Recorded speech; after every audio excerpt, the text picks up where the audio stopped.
Hi, everybody, and welcome to week 12 of our online English 1020 course. I can't believe we're already here at this point. We are charging towards the finish line in a lot of different ways. This week, I want to talk to you in this video about two things that are coming to you this week, and I also want to talk to you about two things that are coming in the next few weeks, because really, when we think about it, we've only got about 3 more weeks left in the semester. What? How did that even happen? All right, so let me first talk to you about what's coming up this week. We have Project 3B, and I'm going to walk you through the assignment for that and our week's activities in a little bit. But the main thing that I want you to think about for Project 3B, it's not a different number, right? We're still technically working on Project 3. So I want you to think about that. Really, what we're doing is we're translating the argument, the exact same argument that you made in your Project 3A highly scholarly research paper.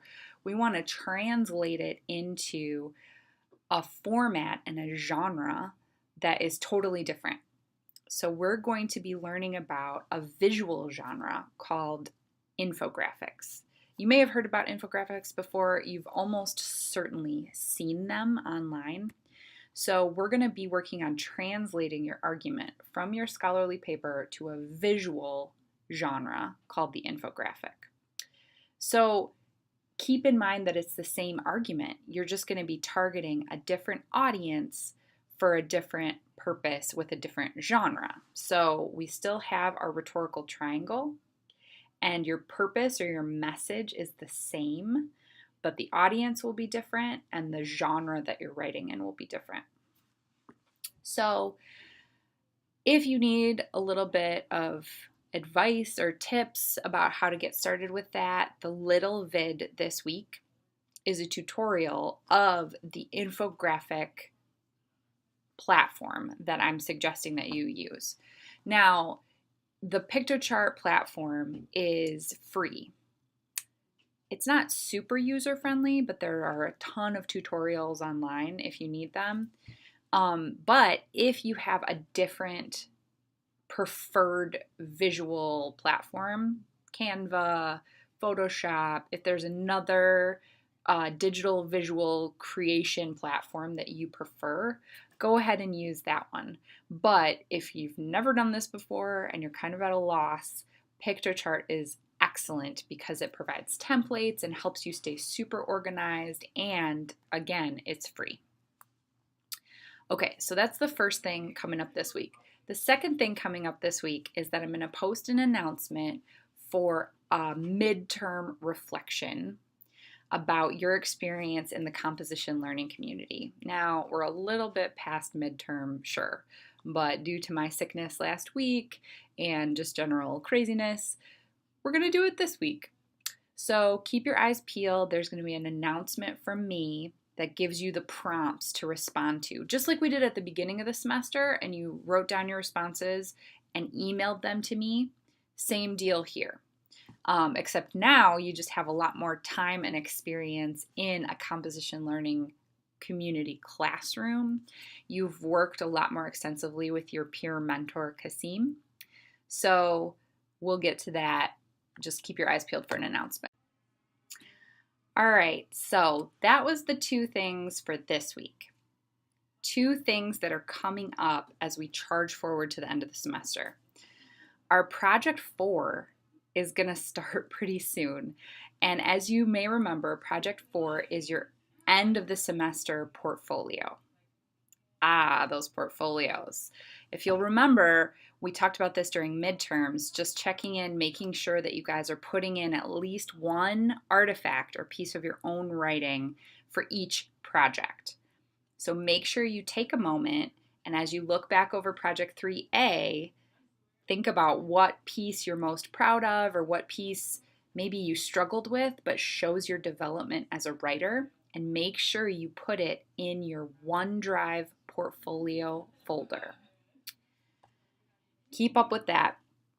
Now, Maybe you're sitting there going, yeah, Nicole, I have these great notes that I took, or I did some brainstorming on a piece of scrap paper, or I want to look at some of the comments that one of my peers gave me during peer review, and I want to talk about how I responded to that.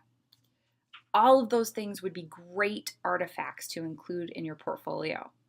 And all you have to do is take a picture of it. You can upload the picture. That counts as an artifact. You can take a screenshot to really zoom in on a part of your screen, or if you've got track changes going in Microsoft Word, any kind of visual capture will work. And especially if it's something handwritten, go ahead and take a picture of it. Or if it's something online that you really want to zoom in on, take a screenshot of it.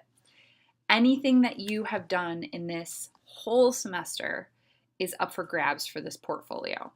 So if you have been adding stuff right along, good for you. You're in really good shape. Keep going. If you haven't added anything, take a moment and go back through our past 3 projects and put one thing from each project in your portfolio folder. It's just going to help you so much more when we get to our last 2 weeks and we're trying to assemble the portfolio. You'll have everything in that OneDrive folder. It just needs to be organized. Okay, second thing that's coming up, the Composition Learning Community Writing Showcase. Okay, let me tell you more about this. Okay, so just a quick reminder that our Composition Learning Community Writing Showcase is coming up on December 1st, which is a Friday. You can see here is a really snazzy flyer that our peer mentor, Kasim, made for this event. He's so talented. But you can see here that our theme for our showcase is making connections. Again, the showcase is December 1st. The setup time is from 10 to noon, and the showcase itself goes from noon to 2 in the Student Center, Hillberry, ABC. So what we need to do as a class is figure out what we want our class display to look like, what we want to contribute from our work this semester, because that's what the writing showcase is. We're showing off, showcasing, get it? The work that you've done in English 1020. So even though we're an online class, we still participate in the learning community, and we've done a lot of writing individually and together. So when you look at this flyer and you think about making connections, that's one of the things that we need to think about for our display. So I have some ideas here. I mean, we could talk about how we've been writing with technology in our online class. Just writing online in particular, I mean, that's a huge feature of what we've done together. Or maybe we just want to talk about making connections in English 1020, how we've been able to make connections with each other in peer review, through Skype, through any of the discussion threads. We've made connections as a class. Have we made connections in our writing? Have you made connections about parts of your writing process, research process, reflection? What kinds of connections has English 1020 helped you to make for yourself as a writer, as a scholar? What I'm going to do is I'm going to post a discussion thread for us to kind of talk out what we want to do for this in terms of a theme. Now, in terms of like, why do I even care, Nicole? Here's the deal. The showcase is a requirement of our course. All I'm asking for is 1 hour of participation on December 1st. So you can either come for an hour of setup, you can come for an hour of the showcase, you can come for a half hour, if you've got a class rate smash in the middle, you can come for a half hour here, a half hour there. As long as it adds up to a total hour of participation, that's totally fine. Now, I do understand that we have a couple of students who are actually living out of state, which is amazing, and it's cool that we get to connect with you. But if you live out of state, just email me and we will figure out something else for you to do to participate, because I'm not about to ask you to drive across state lines for the showcase. But for those of us who are local, this is a date that was on the syllabus and I'd like you all to attend.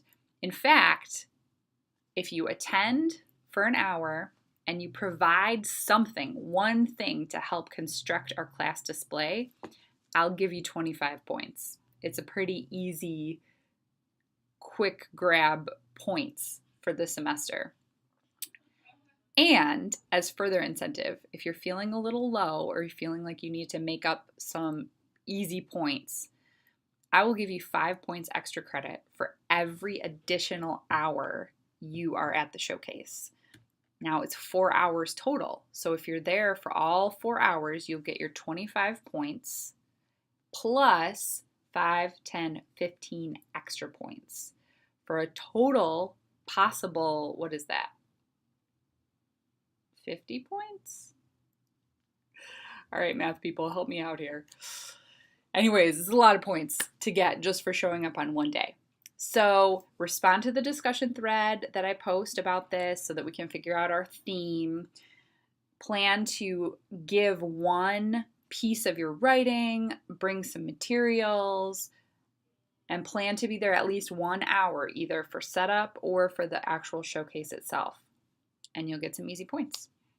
Okay, let's look at our weekly schedule. All right, so here we are in week 12. We're getting started with Project 3B, which is a remix of your academic argument. Things to watch this week: your instructor video, which you're watching right now. I've got a mini lesson about how to do some layers of analysis with visuals, particularly with infographics that we'll be working with this week. And your little vid, which is a brief tutorial to use about using Piktochart. Lots of things to read, but mostly infographics. So there's some sample infographics linked here for you to look at to do some initial genre analysis. And then I'm going to ask you to find your own infographic. Just search it in Google and you'll find a ton to do some further analysis with. There's a brief article, The Good and the Evil of Infographics, which is pretty interesting. And here's a link to Piktochart. You can start poking around and checking out how it works, how to start building your infographic. For writing this week, we just have 2 small things. Reflection Journal 10, which is a portfolio moment. So if you got a little panicky when I was talking about the portfolio earlier, fear not. Reflection Journal 10 is a space for you to think about the portfolio. So even now, we're working and building towards that last project.